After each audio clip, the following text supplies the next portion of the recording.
Mga kababayan, no. Alam ko marami sa atin, halos lahat tayo ay naranasan nyo rin to.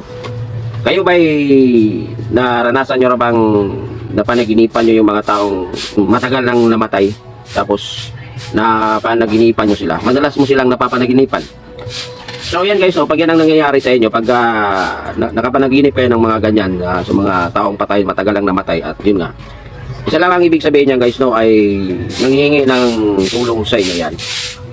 So magtaka ka na lang, pag gising mo kinaumaga, napanaginipan mo, lalo yung lula mo, yung mga kamag-anak mo, yung mga gano'n, mga lulo, mga ganyan. Tapos ang magagawin nyo lang ay ikukwento nyo na lang. Sabi nyo, alam mo, kagabi nanaginip ako, napanaginipan ko yung tiyuhin ko, yung lula ko, yung auntie ko, yung mga ganun, naginipan ko siya kagabi. Pero alam nyo ba guys na pag ganyan, may nagbibigay ng mensahe sa inyo yan. Ibig sabihin niya ng ganyan guys ay nanghihingi sa inyo ng tulong yan. Nanghihingi niya ng tulong. And then, ngayon, kaya ko to naisabi sa inyo dito para malaman nyo rin. Kasi majority lahat sa atin nasubukan na naginip siya ng yung mga matagal lang namatay. Nanghihingi ng tulong sa inyo yan guys. Ngayon, ano bang karamihan sa mga ganyan guys, no? Kaya sila nanghingi ng tulong dahil sa sitwasyon nila ngayon. Yan ay ano yan kung ano yan, matik yan, no, ay naghihirap yan sila doon sa kanilang kinalalagyan ngayon. No, naghihirap yan sila, and then yun nga, naghahanap sila ng mga taong pwedeng makatulong sa kanila. So anong gagawin nila para makarating yung hinihingi nilang tulong sa ating mga taong buhay pa? Idadaan nila yan sa panaginip, no? Ngayon, pag ayun nga, napanaginipan mo, so ano ba ang ibigay mong tulong para sa kanila? So kaya ko to sinabi sa inyo guys, para kawawa naman kasi na itong taong kamag-anak nyo na matagal nang namatay, tapos nagpapanaginip sa inyo, tapos hindi nyo, wala lang, kininto mo lang doon sa kapatid mo, sa mama mo man, napanaginipan ko yung kapatid mo, ganyan, si auntie, ganyan, no? So wala lang. Pero yun nga, ang ano dyan is nanghingi ng tulong sa inyo. So paano ba natin sila matutulungan? Ang unang gawin nyo dyan guys ay magpamisa kayo. Magpamisa kayo sa simbahang Katoliko. Sa Catholic Church. Magpamisa kayo doon. Di ba sa simbahang Katoliko may misa yan? Tapos yun, magpamisa kayo doon, ibigay nyo yung pangalan doon sa taong napapanaginipan nyo. Para yun. So ngayon guys, no, nagpamisa ka ngayon. Ano ba yung benefits nila? Unang-una, nagparamdam sa'yo through panaginip, and then nagpamisa ka. Ano ba yung benefits sa kanila? Yung ano kasi yan guys, no? Ang misa, kadalasan, matatapos yan, 1 oras mahigit. No? So, sa mga panahon guys na hanggang ngayon, kasalukuyan, ay patuloy yan silang naghihirap doon sa kinalalagyan nila. Ngayon, yung lagay na natin, yung 1 oras kalahati. Yung isa't kalahating oras na misa, yan yung mga oras na yan guys, no? Nagbibigay sa kanila yan ng pahinga, no? Nagbibigay yan, ano yan, natutulungan mo sila. Kasi isipin mo guys, no? Ano yan, ang sitwasyon nila doon, sa kinalalagyan nila ngayon doon, ay pinaparusahan sila. Pinaparusahan sila doon, nandun sila sa madilim na lugar. And then yun nga, nanghingi sila ng tulong. Yung isa't kalahating oras guys, malaking kaginhawaan na yun sa kanila. At least sa araw na yun na isa't kalahating oras ay tinigilan sila, no? Tinigilan sila na doon sa mga nananakit at nagpapahirap sa kanila. Ganon yan guys, kaya yan nagpaparamdam sa atin dahil sobrang hirap na sitwasyon nila.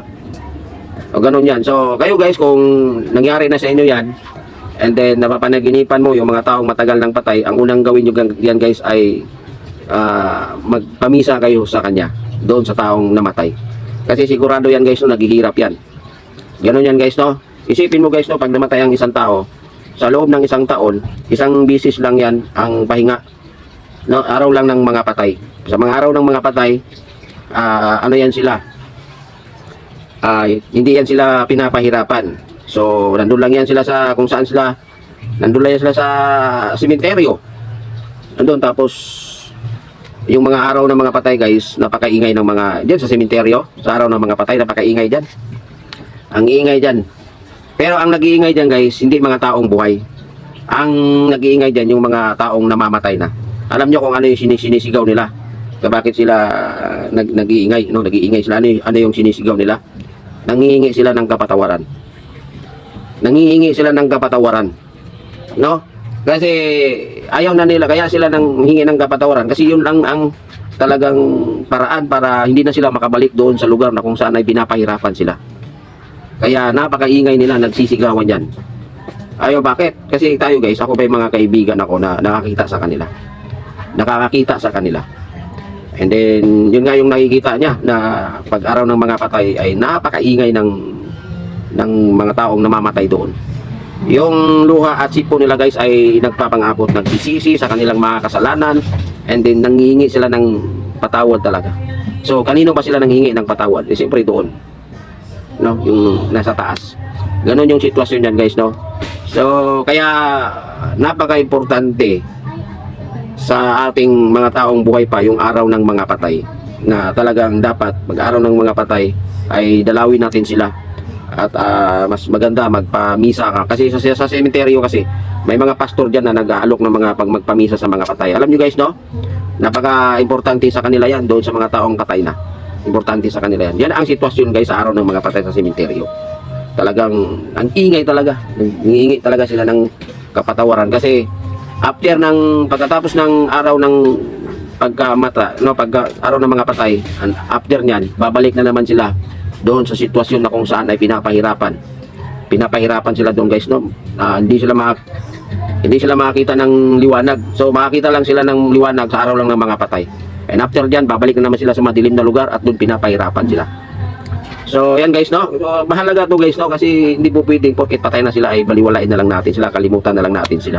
Hindi po pwede yun. Kailangan talaga natin na mag-alay tayo ng dasal sa kanila. Mas maigi, magpamisa ka. Ayun yun guys, no. So, yun lang. Hindi ko, walang pilitan to kung maniniwala kayo sa sinasabi ko.